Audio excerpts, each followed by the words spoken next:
Hey everyone, so sorry for the weird camera angle. The quality of my videos is going up exponentially, like you guys are on the floor. I have this wonderful, beautiful drawing, this masterpiece for you guys.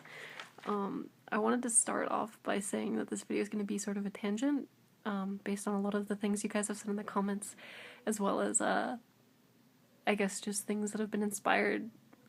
In Marcus's most recent video, he talked a bit about Lawrence, and I talked a little bit about him in some of the comments with some people. And we talked a little bit about cut content and sort of ambiguous narrative. I wanted to sort of explain what I meant by that in my other videos because I think that a lot of people took that the wrong way, and a lot of people got kind of defensive. And I understand that obviously, like, From Software storytelling has always sort of been in the background of games. It's always been there for the player to figure out. I think it's worth mentioning cut content, or incompletion. I don't think that makes the game company a bad game company, though. I think that cut content is a very real part of video game development. So I think that it's not necessarily a bad thing.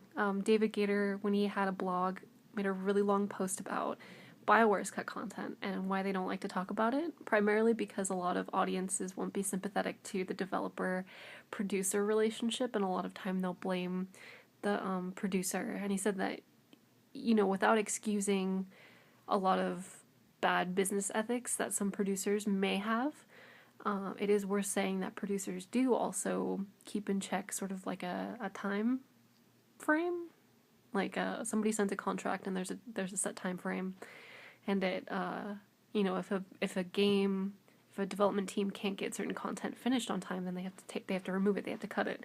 And while it would be nice for developers to be able to finish certain content, David Gator made a mention, or sort of mentioned that like it does, like, games could be stuck in development limbo forever because of that. And once again, want to sort of reiterate that I think that there are a lot of producers out there whose business ethics are questionable, and there are a lot of questionable relationships between certain producers and developers, as we've seen with From Software bouncing back and forth between Sony and Namco Bandai.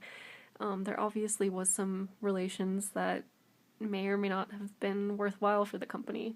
So I think that cut content is sort of like a reality that we have to face, and I think that there's ambiguous storytelling, and I definitely think that there is a lot of that in Bloodborne, like the placement of the umbilical cord in the abandoned workshop near the doll, and the fact that Gehrman had ascended, and the fact that he had ascended within the workshop, and that's why the hunter's dream is the workshop, because that's where he ascended, and that's sort of like his nightmare or his dream.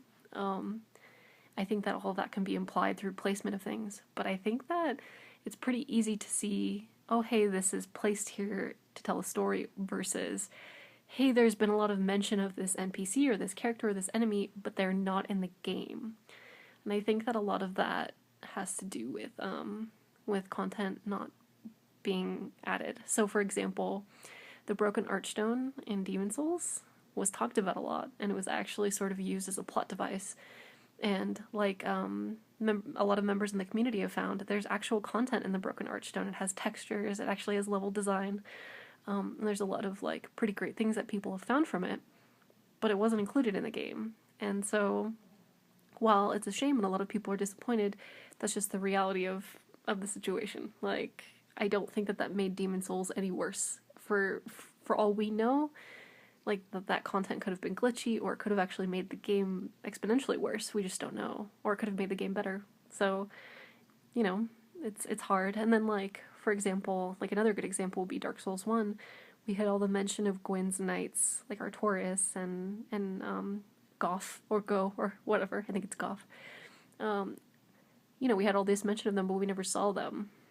And I don't think that that's necessarily ambiguous storytelling. I think that maybe that's the developer's desire to want to elaborate on these characters, but not having the ability to. But then when the DLC came out, we got to meet all those characters, and so it made that experience like much more rewarding. I don't think DLC's obviously a good thing, because it can cause developers to push out incomplete content, no doubt.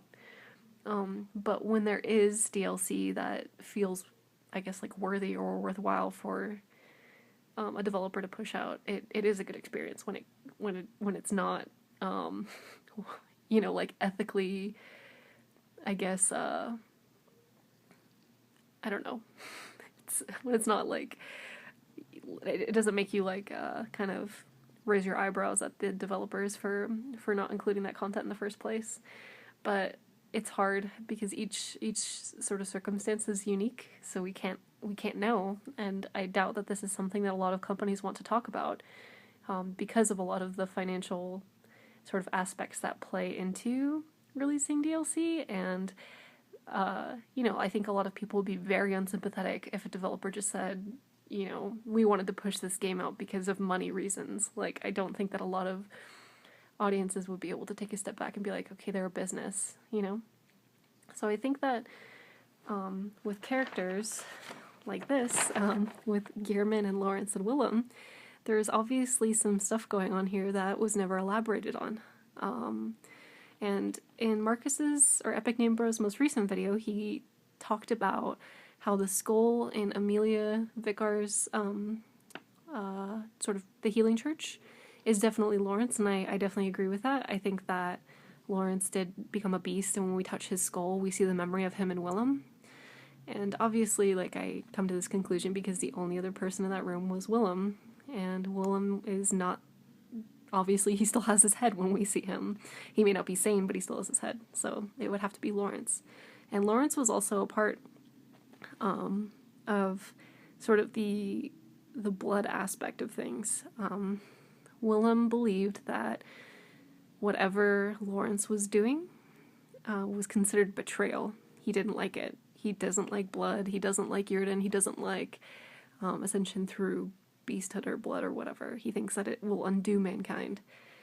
But sort of like how I talked about before, it seems like Willem's almost like elitism about cosmic answers to ascension actually led to his downfall, because it seems like whatever happened to him resulted in his brain kind of deteriorating. So, yeah, Willem, it seemed like everybody was wrong except Gearman, but, Gearman was kind of in between. Maybe he was a little bit more neutral, because as we've seen, he went about the same method that Willem did. He tried to use an umbilical cord. And if we look at the Isofesca imposter umbilical cord, it talks about how Willem tried to use the umbilical cord to ascend and to, like line his brain with eyes.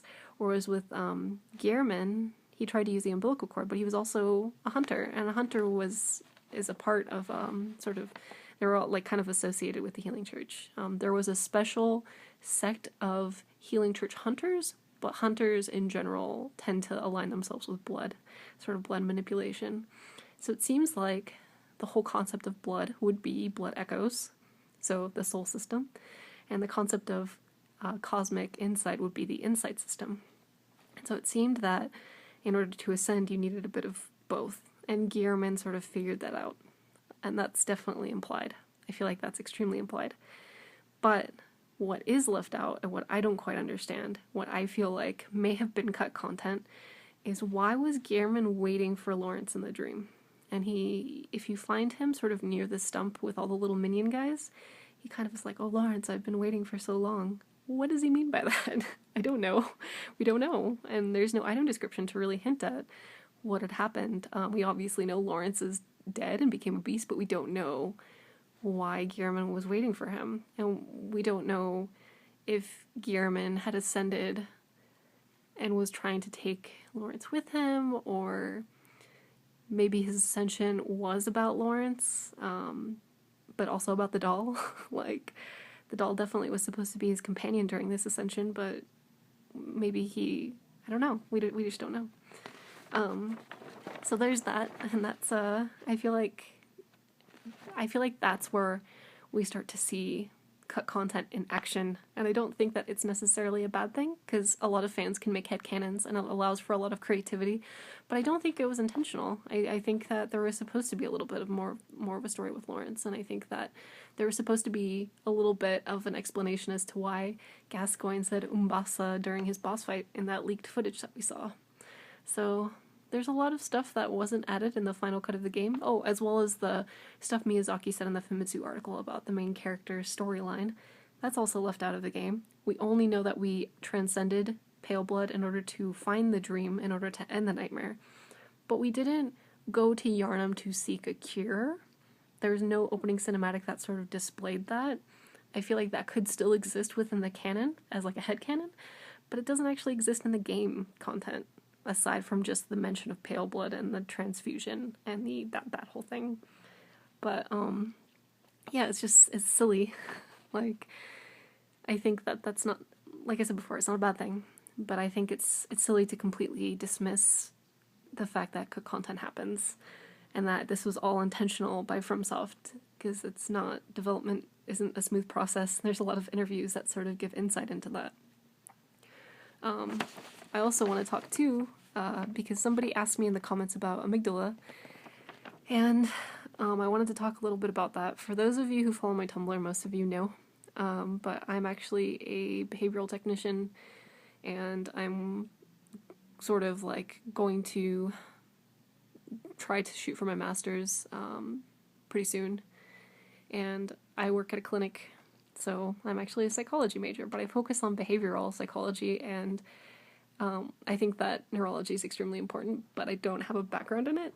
So I understand on a very vague and shallow level what amygdala is. It's a part of our limbic system, and the limbic system sort of dictates logic, and also I think a better way to put it would to sort of be like to control impulses, and it could be sexual or anger or aggression. It can also be our capacity to sort of like perceive learned experiences, and a bunch of other stuff too. I can actually read you guys a little thing that I have. So in addition to the amygdala, we also have the hippocampus, the septum, and I can't pronounce this one ever, the cingulate gyrus. So I apologize if I messed up on that one. But yeah, it's involved with basic drives and our ability to learn and control our impulses. So yeah, that's what it is. It's just like a weird part of our limbic system, and the limbic system is extremely important. So for those of you who are curious about that, that's where the name amygdala comes from. I think that really all the symbolism was supposed to imply with the fact that it was the amygdala is the fact that sort of Lovecraftian bits, many of the cosmic entities don't live on our plane of existence, and so the way that they communicate with us is sort of like telepathy. And they communicate with us through dreams, and they communicate with us through, through dreams. And it seemed like Yurden almost had like a special ability to communicate just as like a voice, like telepathically.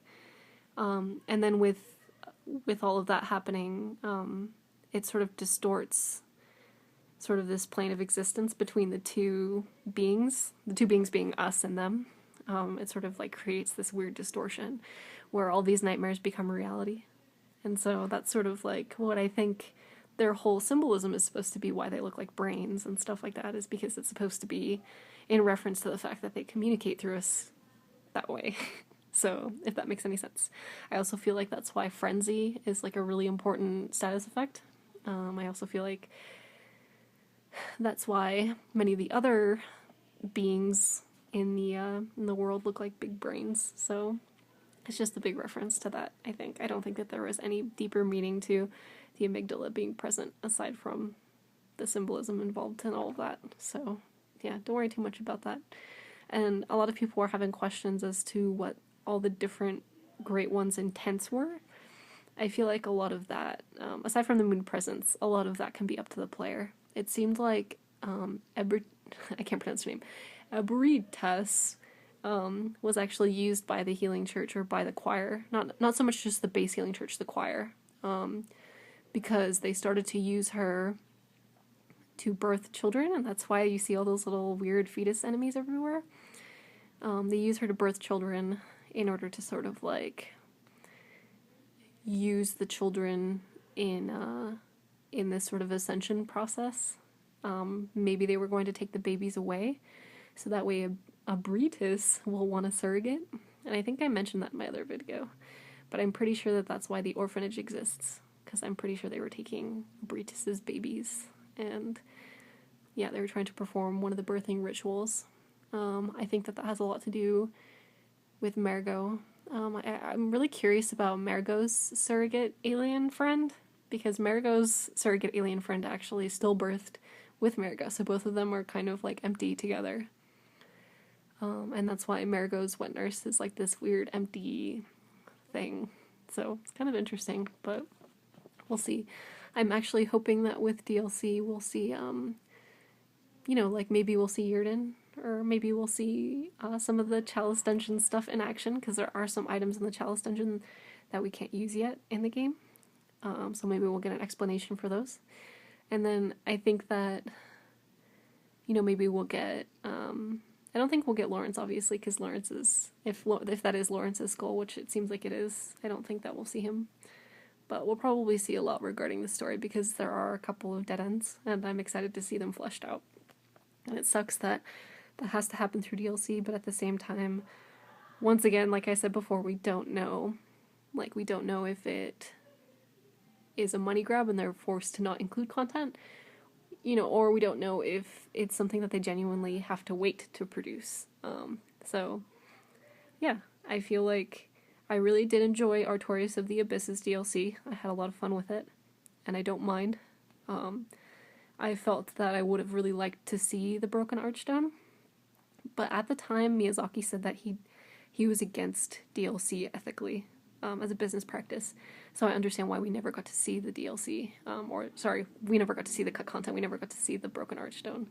So it's weird, because there's a part of me that's ethically kind of grossed out by it, but at the same time, there's a part of me that's like, oh, I want to see that. So it's hard. But yeah, this video's gone on way too long and I'm still rambling, so I'll let you guys go. But yeah, thank you for listening, and yeah.